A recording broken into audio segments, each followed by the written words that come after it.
A história do Buda é bem legal, assim. Ele era um príncipe e nessa época dele tinham vários que fizeram a mesma coisa. Então, só da época do Buda, 2 religiões enormes que continuam até hoje surgiram, que é o budismo e o jainismo.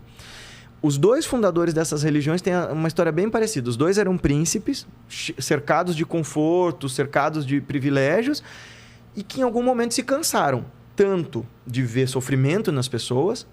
O rico, o pobre, todo mundo sofre, porque, meu Deus do céu, essa nossa consciência, essa nossa condição de existência é tão miserável. Aí os 2 abandonam o palácio, o Buda, né, o Shakyamuni, e o Mahavira, para fazer meditação. Esse é o ponto comum de todas essas filosofias, de todas essas religiões, de todas essas doutrinas da Índia. O que é legal, porque nessa mesma época tinha até filosofias que meditavam que eram ateias. Ah, é? Sim, tem os Charvakas, os Lokayatas, eram caminhos filosóficos de monges meditadores que acreditavam em materialismo, em niilismo, em um imediatismo prático, que não havia nenhuma transcendência. E eles usavam a meditação para quê? Para investigar o que é a mente. Não para atingir o sobrenatural. Era Mas para entender quem é, o que acontece aqui, quem sou eu, quem é esse que está sentindo, percebendo a realidade. Isso que é legal e fascinante da Índia, sabe? É um lugar que, desde 5.000 anos, vamos lá, desde 3.500 anos atrás, quando surgem os Vedas e tal, 5.000 anos, uma expectativa mais generosa, sempre foi palco de discussão, sempre foi palco de debate, de diálogo. E não existe possibilidade de crescimento, seja da consciência, seja crescimento espiritual, seja crescimento pessoal, se não houver diálogo, se não houver disposição de partes que se discordam de conversar.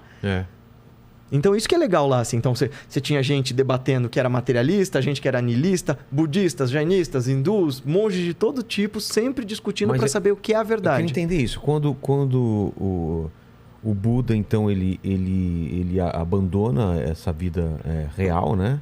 E aí ele vai atrás do autoconhecimento, de meditação. E tem um momento que ele atinge algum nível? Sim. A história do Buda acho que é bem exemplar para a gente explicar essa busca do ser humano por felicidade perfeita. Porque, no fim das contas, essa é a razão pela qual eu fui atrás dessas filosofias e dessas práticas. E essa é a razão pela qual multidões fazem isso desde sempre. A gente perceber, poxa vida, existe sofrimento, eu sofro, as pessoas que eu amo sofrem.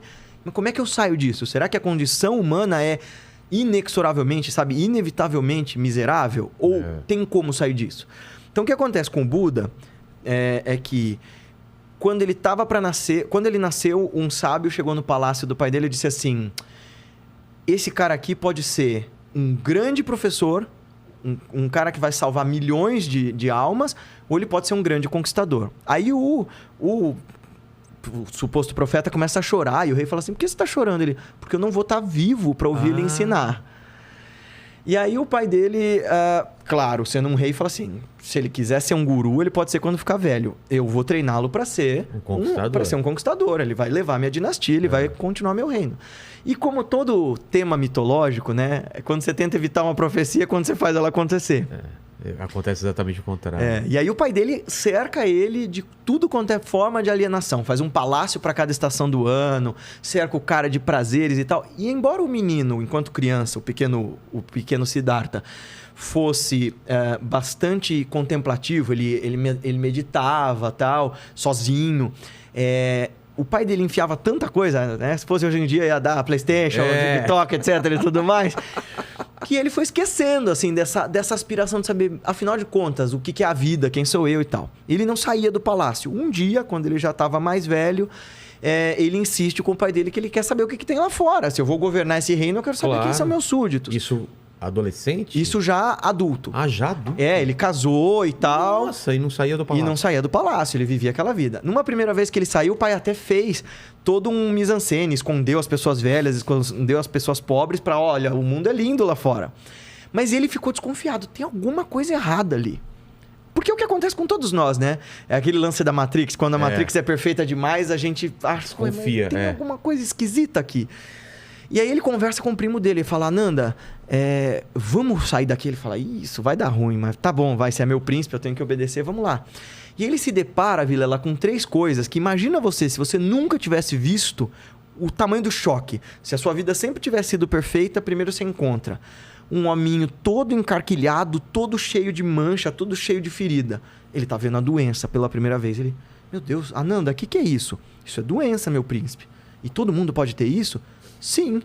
Inclusive eu e você? Sim. E meu pai? Aham. E a minha esposa e o meu filhinho que acabou de nascer? Sim, todos nós. Caraca. Aí ele continua e encontra um senhorzinho com uma bengala, uma pessoa velha. Ele, Ananda, quem é essa pessoa feia? O que acontece? Por que ela está toda enrugada? Isso é velhice. E também acontece com todos nós? Também. E por fim ele chega no crematório e vê um corpo sendo enrolado nos tecidos e cremado. E ele, o que é aquilo? Por que estão tacando fogo naquele homem? Porque ele morreu, esse é o destino de todos nós. E ele fica absolutamente abalado de pensar, peraí, todo mundo que eu conheço vai envelhecer, vai sofrer doenças, vai morrer? Essa é a condição da vida? E no meio dessa andança ele encontra um outro cara. Um cara de longos cabelos, longas barbas, só tinha uma tanga, corpo queimado do sol, mas um olhar de profunda paz. Ele fala, quem é você? Ele fala, eu sou um Shramana, eu sou um renunciante, eu sou um yogi, eu sou um meditador. Aí, o que você está fazendo? Eu estou buscando a verdade. E ele fala, mas você já encontrou? Não, mas eu encontrei profunda paz no caminho. Aí o Buda fica com isso na cabeça, fala assim, cara, esse é o caminho. E aí tem toda uma lenda de que todos os guardas, de repente, numa noite dormem, ele fica num conflito fudido durante semanas, né? Pensando, será que eu saio, abandono meu lar, minha esposa, meu filho, meu pai? Será que eu fico aqui e aceito essa condição? E aí ele chega à conclusão de que se eu buscar a verdade e a solução para o sofrimento, vai ser pelo bem da minha esposa e do meu filho também. E isso é em comum com todos os grandes praticantes da Índia, assim, novos e velhos, homens e mulheres, de assim, eu vou investigar qual é o sentido da existência e qual é essa parada de felicidade, onde é que está esse... Se existe Deus, onde é que ele está? Se existe vida eterna, onde é que ela está? Se existe... Sabe? E aí ele vai... O budismo, nesse caso, não acredita nem em vida eterna, nem em Deus, como a gente acredita, mas ele vai para as florestas fazer grandes austeridades e diz que ele se torna professor, ele se torna o aluno predileto dos professores dele, estuda filosofia, Sankhya, estuda um monte de coisa, faz yoga, faz tapasya, fica sem comer. E aí ele começa a fazer jejum. E ele dizem que ele comia tão pouco que ele só comia fezes de passarinho e bebia orvalho das plantas. A mitologia tende a exagera. Mas eu já vi yogis que comiam nada, assim, tipo, ficava semanas sem comer nada, assim. Isso, para quem faz rigores de meditação, dá para fazer. E aí, quando ele estava morrendo de desnutrição, ele viu um professor de cítara passando num barco.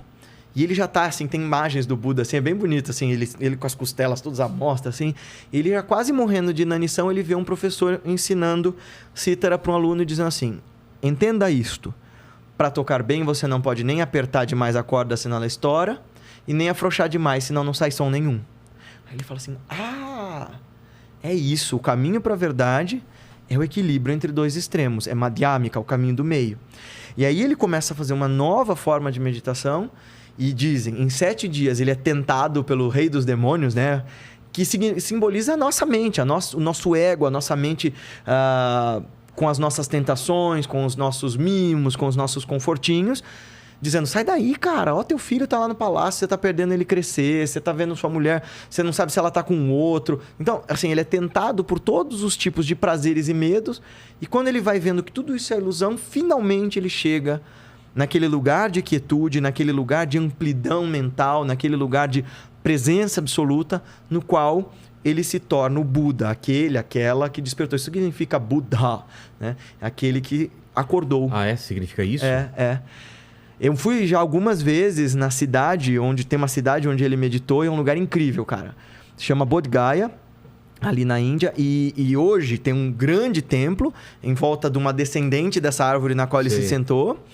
E lá em volta da cidade tem templos budistas de todas as tradições. Porque, é claro, né, o budismo tem 2.600 anos. Então tem, assim como o cristianismo tem várias denominações, vários credos, vários tipos de interpretação, o budismo também. Então lá você tem a confluência de budismos de todos os tipos, indianos, tibetanos, chineses, japoneses. É incrível. E aí o lance ele tem essa puta experiência, aí ele levanta e vai pro topo da colina onde estava aquela árvore. E dizem, ele passou 7 dias olhando ali aquela árvore e pensando, como é que eu vou ensinar isso para alguém? Porque é tão simples que eu não sei se as pessoas vão captar a simplicidade, a elegância e a beleza desse ensinamento.